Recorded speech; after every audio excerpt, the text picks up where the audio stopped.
Shalom. First off, I give all praise, honor, and glory unto Yahweh Bahasham Yahweh Shai, Bahasham L'chai Kodash, that belongs to the apostles and elders of GMS that teach us this word. And Shalom unto the hopeful elect upon the four corners of this earth that shall make it up out of here in truth and in sincerity. This is Yatazakba from the Nebraska camp, and I want to make a lesson about how this world doesn't benefit you towards your fight for salvation. This world is going to slow you down.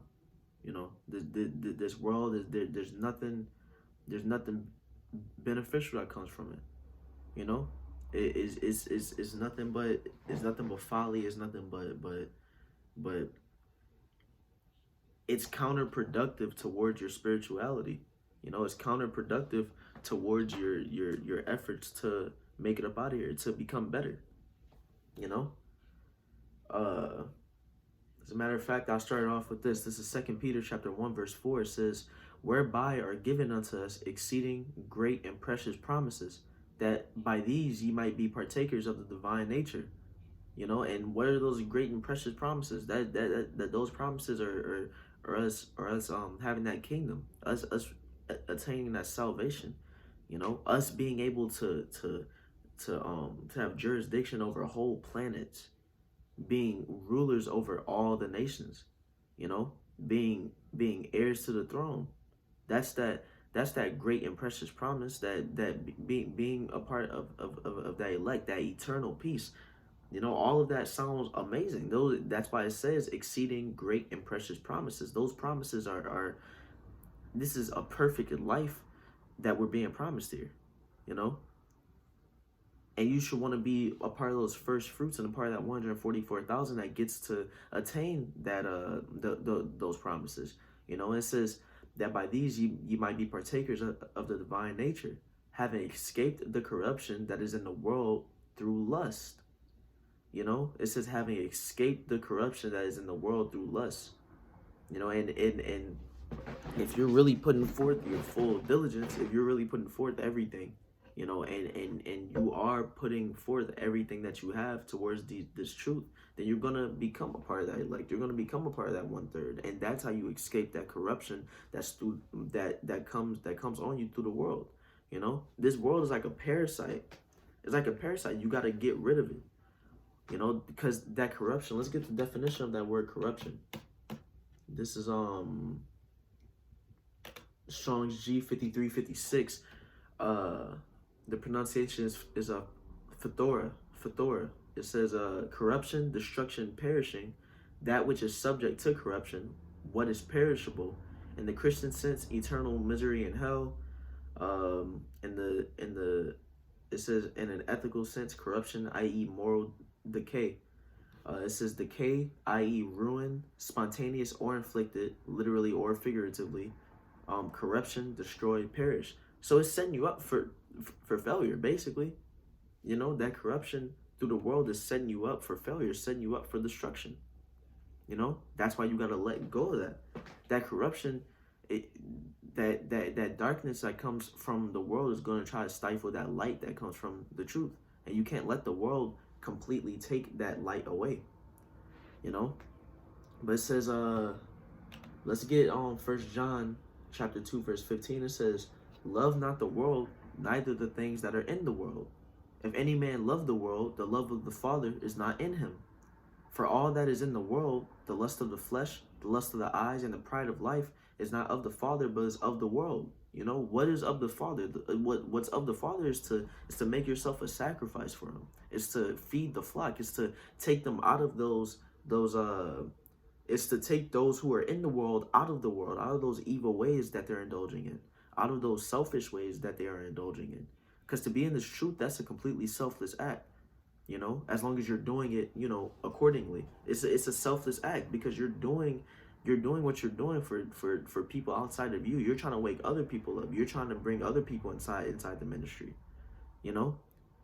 But if you're in this truth, then you're gonna put away those things that are in the world, because you got to make yourself a living sacrifice. If you're indulging in the world, then it's gonna take you away from this truth. So you have to sacrifice those things. And that's what makes this selfless. But it says, for all that is in the world, the lust of the flesh and the lust of the eyes and the pride of life. What those things? What's the pride of life?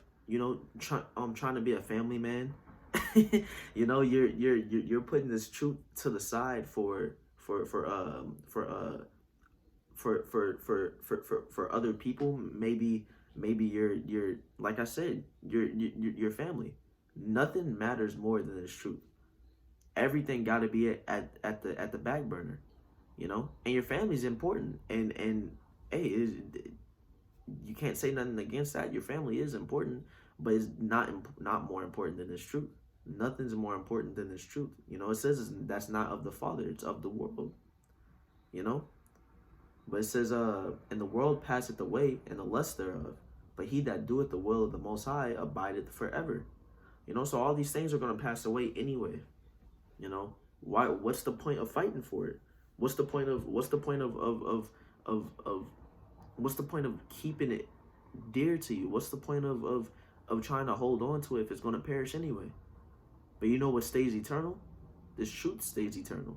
The Most High stays eternal. Those precious promises that were being promised, that's eternal.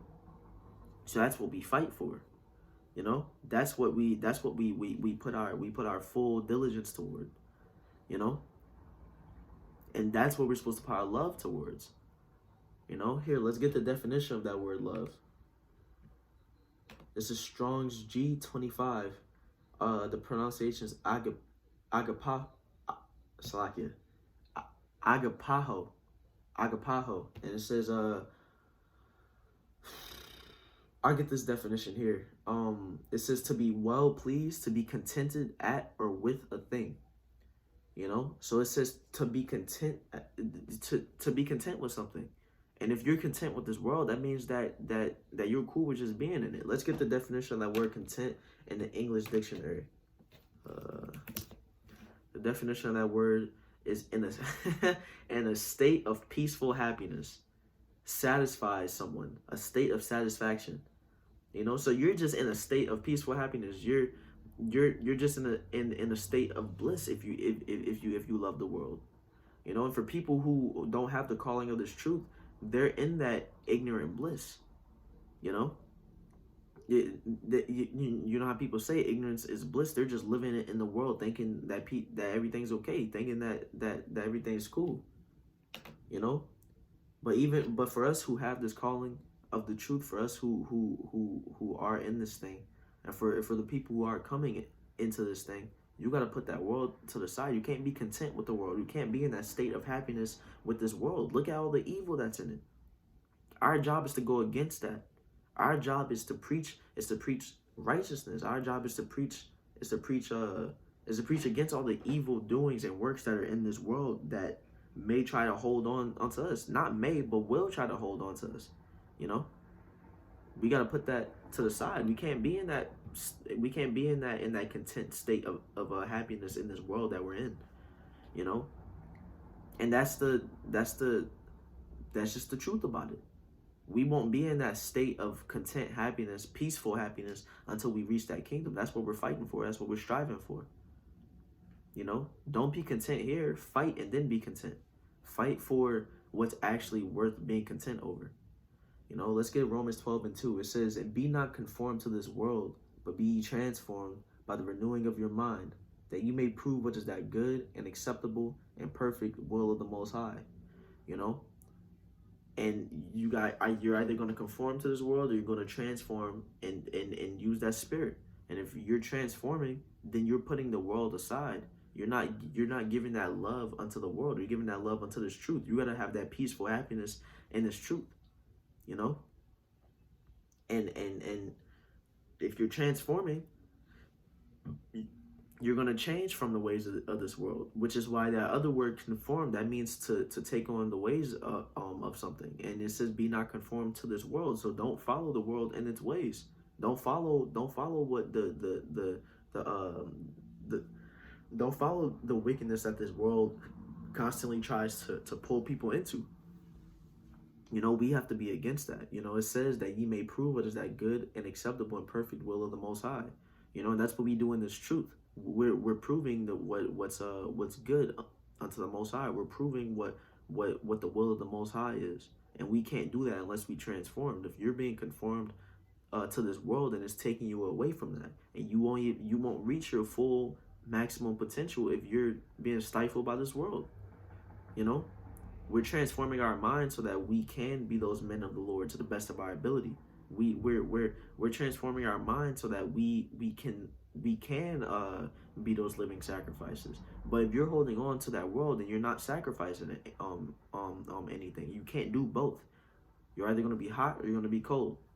You know, you gotta pick one. You know, and so hey, with that being said, once again, I'm gonna give all praise, honor, and glory unto Yahweh Bahashem, Yahweh Shai, Bahashem, Machar Kodash. That being said, Shalom.